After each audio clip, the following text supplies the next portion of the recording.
ชายไปต่อยพี่น้องเนาะมื้อนี้น่ะบ่าวบ่ได้มีหยังเลยมีแต่ว่าตั้งใจอยากมาอันเยี่ยมมายามเบิ่งครอบครัวเจ้าเป็นแนวใดแน่ฮะนะเรือนชานบ้านทองเพิ่นก็คือฮู้อะไรพี่น้องตามคลิปที่ว่าทางอันทีมงานเฮาได้เอาลงไปเมื่อเช้านี้ครอบครัวเพิ่นคือเพื่อนก็บ่แม่นเพื่อนของตัวเองเป็นเพื่อนเก่าของอันคนมาเลี้ยงหมูอยู่นี้จากที่ได้ยินได้เป็นเพื่อนเก่าอยากกินได้คันว่าแม่ก็ไปซื้อขนมมากินที่ว่าจังใดแหละพี่น้องเนาะดินดอนตอนหญ้าเนี่ยจะบ่แม่นของตัวเองว่าซั่นซะแบ่งเงินมาอีหล่าบ่มันอีหล่าตลอดอันนี้ได้อีหล่าเอ้าว่าน้องเพิ่นเป็นผู้ชายอยากอีหล่าอยากได้ผู้หญิงน้องเฮาลูกเราพี่น้องเราน่ะมีแต่ผู้ชายก็เลยผู้นี้น่ะว่าอีหล่ามันคักแม่พาแม่พาว่าอีหล่าพี่น้องเอ้ยมันจุดหมายจุดเป้าหมายแล้วนั่นคือนำผู้หญิงจักจังมีลูก4นะพี่น้องว่าขออนุญาตนะหัวเป็นหัวเลยเนาะมุดจากความพี่น้องเนาะ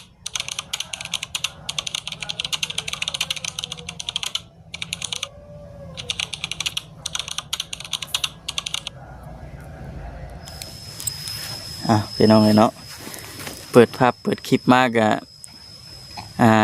ยังอยู่ที่อยู่ที่บ้านครอบครัวของอย่างไรพี่น้องเลยบอกคำเอาคลิปลงไปมื้อเช้านี่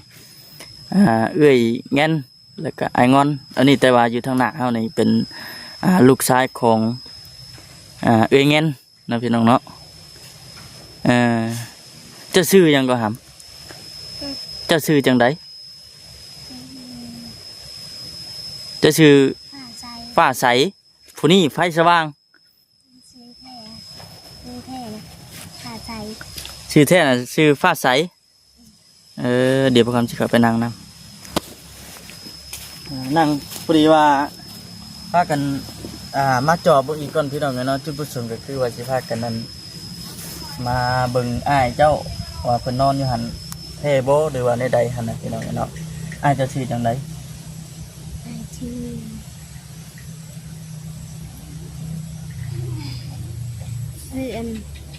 ่องามชื่องานแล้วก็ชื่อแอน แล้วก็ชื่อฮิตคือครอบครัวของน้องเพิ่นได้มีพี่น้องกันนะแม่น5 คนเนาะเจ้านี่เนาะ5 คน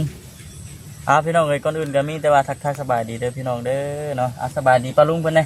สบายดีครับสบายดีเดี๋ยวพูดกันสบายดีคนนี้น่ะสิเป็นน้องละคนนี้เนาะแล้วก็ว่าเป็นผู้สบายดีป้าลุงสบายดีเด้อป้าลุงคนนี้น่ะเป็นน้องละพี่น้องเนาะเป็นครอบครัวของมันเงินมีลูก5 คนเป็นว่ารวมทั้งหมดทั้งมวลก็7 คนทั้งพ่อทั้งแม่นะพี่น้องเนาะตอนแม่ว่าสิได้ผู้หญิงน้องตัวนี้น้องผู้นี้คิดว่าผู้หญิงแม่ว่าเพราะว่าแม่เห็นหมอว่างนะกับผู้หญิงนั่งอยู่เห็นยังก็แม่ตอนแม่เสียยานั้นมันดูอะไรแล้วแม่เห็นหมอว่างกับผู้หญิงนั่งหลินอยู่หมอมันแม่เห็นหมอว่างเห็นกับผู้หญิงแต่แม่ว่าสิได้ผู้หญิงไม่ได้ผู้ชายเอาเลยนั่งเชียร์ยาอยู่แต่ว่าแม่ไปเห็นผู้หญิงนั่งลินน้ำว่างตัวตีกอแม่กองถึงเลยสุดท้ายออกมาเป็นผู้ชายเจ้าน่ะนอนกับพ่อกับแม่บ่เอาบ่ได้มานอนน้ำอ้ายจะบ่ซั่นคันแม่เมื่อบ้านพ่อนะนอนน้ำอ้าย ถ้ามื้อใดผู้เป็นแม่เมื่อนบ้านพ่อนะแม่นนอนนํกันกับอ้ายผู้น้อยนี่ได้เมื่อนำบ่ เมื่อ เจ้าได้เคยเมื่อนำแม่อยู่บ่ เคยเลย บ่เคยเทื่อ เอามาอ้ายผูเอ็นนะในเมื่อน้ำมู เมื่อนำหมู่ อืม อืม ออกมาจากดงหรือเมื่อน้ำมูเลย สิเป็นแนวใดหันนะพี่น้องเนาะอันอ้ายของน้องฟ้าใสเพิ่นคำบ่คำยังบ่เคยอันเป็นจักเทื่อก็คือว่าแหละมื้อนี้จะเป็นมื้อแรกพี่น้องเนาะมื้อแรกที่ว่าได้เข้ามาทำอิฐทำบ่ก็เห็นในคลิปของบ่เวียงเพิ่นพี่น้องเนาะมื้อเช้านี้ก็พากันตั้งใจหรือว่าตั้งเป้าหมายเดินทางมาหาครอบครัวนี่โดยเฉพาะที่ว่าเฮาเดินทางเข้ามาก็บ่ได้มีอันจุดประสงค์หยังเนาะพี่น้องเนาะก็คืออยากเข้ามาถามไทยสัมภาษณ์ลองเบิ่งเท่านั้นมื้อเช้านี้นะบ่คำได้อันเข้าไปอบรมนำผู้เป็นพ่อกับแม่เพิ่นแล้วพี่น้องเนาะถามไทยเพิ่นเป็นมาจังใดตะกี้นะแม่นอยู่น้ำป่าน้ำดงไปนอนเผาสวนอ้อยเพิ่น น้ำไผ่ นอนเผาหมักมี่นั่งลุกครับนั่งลุกไม่ยังกัดเลยหมดเนี่ยมาแล้วแม่โอ้ยนั่งอยู่น้ำหมดนี่มานั่งนี่เอาหยับมาดิหยับมาโอ้ย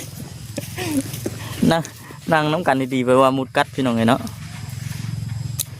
พี่ครับพี่มันแจ้งยังนี่นี่ขออนุญาตพี่น้องไงเนาะอันเปลี่ยนมุมหากจะเขาว่าไปหอดใส่ก่อนเมื่อกี้นี่ เอาโมเมนต์ตอนนะโมเมนต์เผาเชิงหน้า เจ้านอนเผาสวนอ้อยสวนมันบ่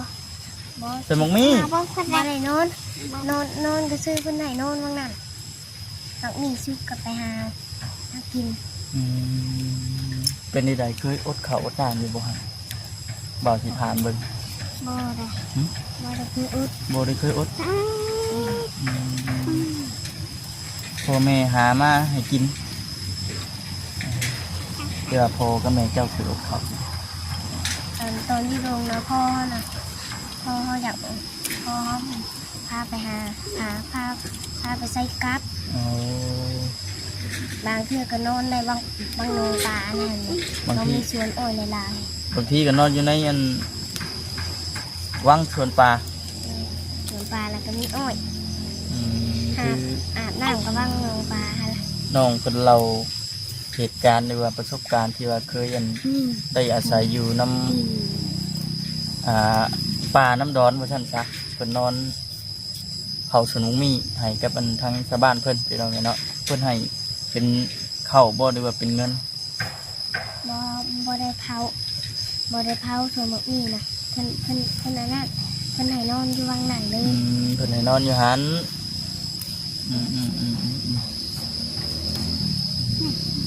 เว้นนี่เจ้าไปใส่โมเดลขออนุญาตนะครับ โมเวนนั่นลงกระดิ่งกระมูไหม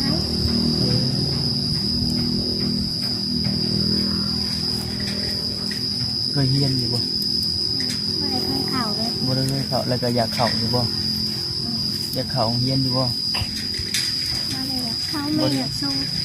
ส่งเข่าอยู่ตรงห้องเข่าบันได พ่อง่ายๆจะเด็กน้อยตั้งแต่แรกๆตั้งแต่เริ่มต้นมาก็บ่ได้เคยเฮียนหั้นนะพี่น้องเนาะ อันข้างเข่าไปก็เขาไปอยู่น้ำมือเพื่อย หมดกัดแบบบ่นะมื้อนี้กินข้าวแล้วบ่มันกินกับหยังกินกับปลาแดก เขามีอยู่ดอกมีแต่เขาไม่อยากต้ม มีอันบ่ มีอยู่ของเราแต่เขาไม่อยาก กะว่ามื้อแรกนี่สิกินข้าวกับหยังเอ้าว่ามาให้กับทางปลาลุงพ่อแม่ FC เพิ่นฟังเบิ่งดู มีเขากับมี กินข้าวกับมีจักห่อ 3 ห่อ 3ห่อ เอา 3ห่อนี่สิกินจักคนบัด ก็กินมันบ่ได้มืดแม่ก็อุปกรณ์เขาบ่ได้มืดนานมืด2 คนก็นานมืด อ๋อคือทางผู้เป็นอ้ายเพิ่นน่ะยังว่าพอได้อาศัยไปเพิ่งพี่น้องเนาะพอได้ นะ เฮ็ดเวียกเฮ็ดงานซอยพ่อกับแม่ว่าซั่นซะคือเจ้านี่ได้ไปเฮ็ดเวียกได้อยู่บ่ไปรับจ้างอหย่างเพิ่น เคยไปอยู่บ่ ลูกกาน่ะเป็นอยู่ลูกน่ะแต่บ่ฮู้ว่าใส่จักมัด อืมโอ้เด็กน้อยซำนี้ลูกกาได้เด้อพี่น้องหลายที่สุดเคยได้จังมา เอาได้ไป บ่ได้ไป อืม อืม เคยเห็นอยู่เคยเห็นอ้ายลูกแต่เฮาน่ะฮู้ลูกน่ะลูกเป็น ลูกเป็นอยู่แต่ว่าเฮามัดบ่เป็น บ่ฮู้ใส่จักมัด บ่ฮู้ใช้จังมัด แต่มัดก็บ่เป็นพร้อม มัดก็บ่เป็นคือว่าแหละยังน้อยอยู่ว่าซั่นเห็นว่าสิดื้อเฮ็ดดีๆก็ได้อยู่พี่น้องแต่ว่าน้องเพิ่นก็ยังยังน้อยอยู่แล้วก็ทารุ่นเบิ่งอีกพี่น้องเอ้ยว่าเอาไว้ทารุ่นอีกพี่น้องเอ้ยเนาะว่าทางอ้ายของน้องๆเพิ่นนี่สิมาจักโมงปกตินี่อ้ายจะมาจักโมง มาเขาบ่ได้เคยเห็นเพิ่นมาแบบมา เขาบางเทื่อก็อ้ายบอกให้นอนอยู่เงินก็นอนรับ นอนรับเลย เงินเลย มาเพิ่งกินนี่นะน้องเพิ่นอันอยู่หันพี่น้องเนาะแต่ว่าทางบ่เวียงเพิ่นทายอยู่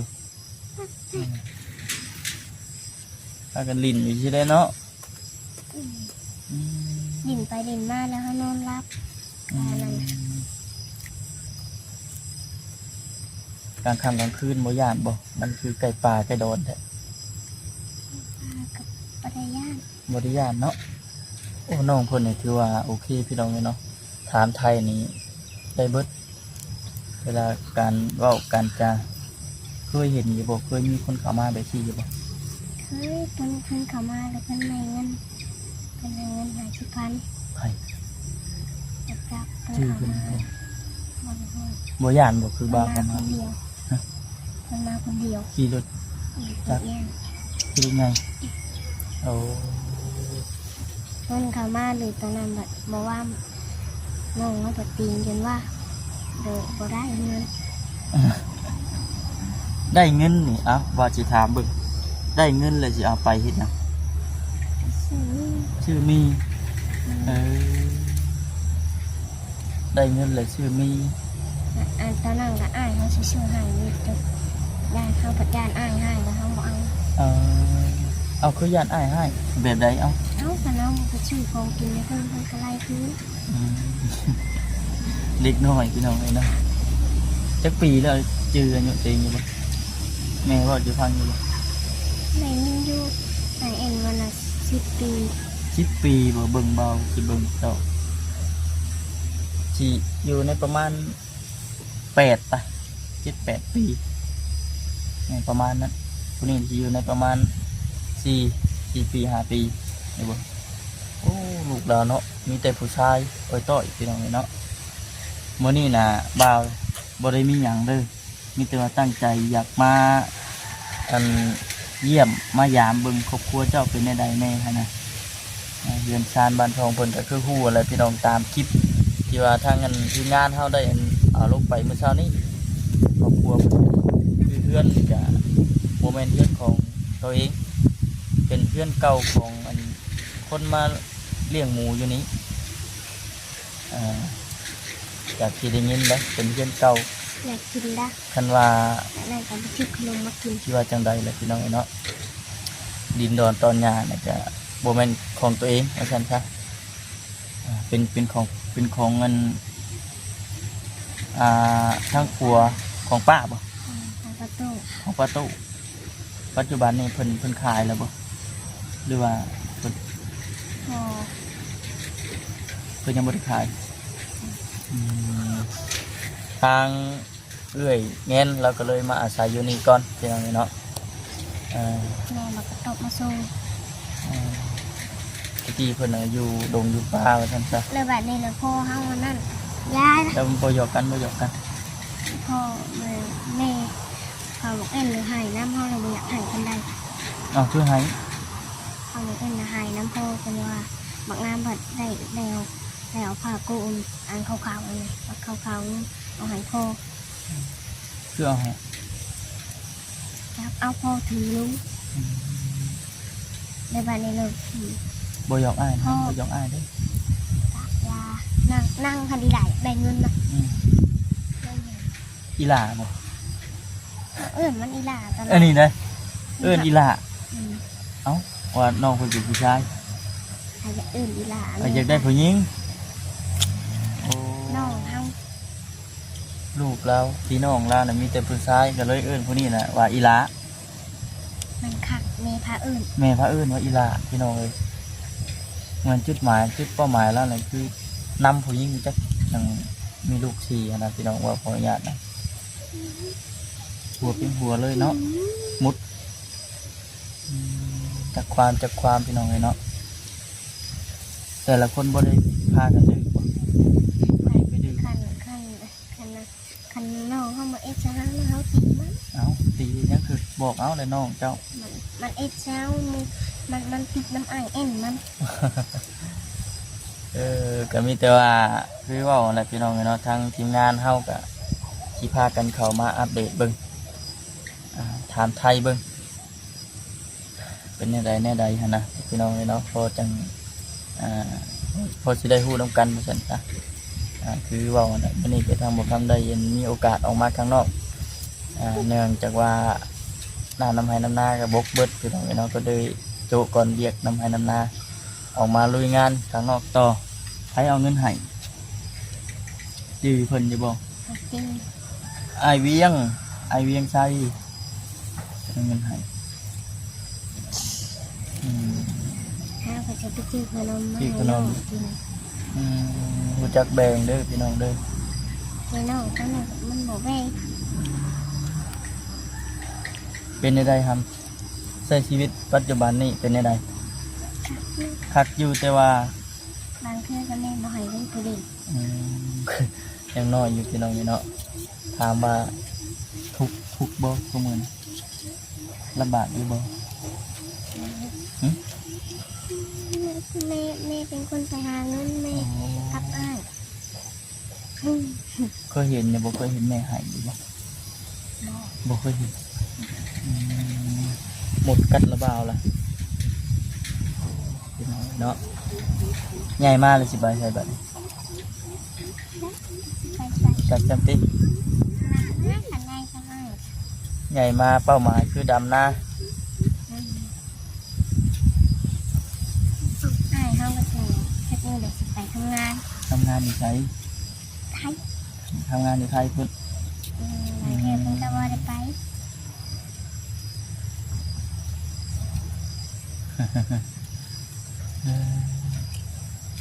ป้าอยากไปส่งป้าอยากส่งไปทำงานอยู่ บ่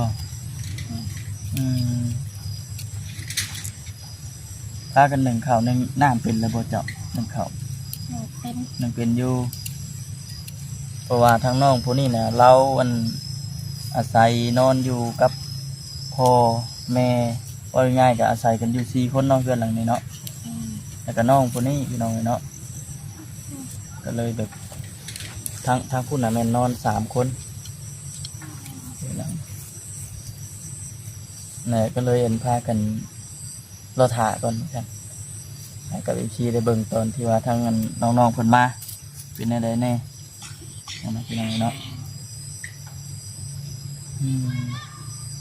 มาแล้ว มาเลยไปเบิ่งเนาะไปเบิ่งดีใจสะอื้นพี่น้องเฮ้ยน้องคนมาแล้วสะอื้นพี่น้องคลิปนี้ก็สิจบก่อนเดี๋ยวจะไปต่อกันกับคลิปต่อไปพี่น้องเนาะตอนน้องคนมา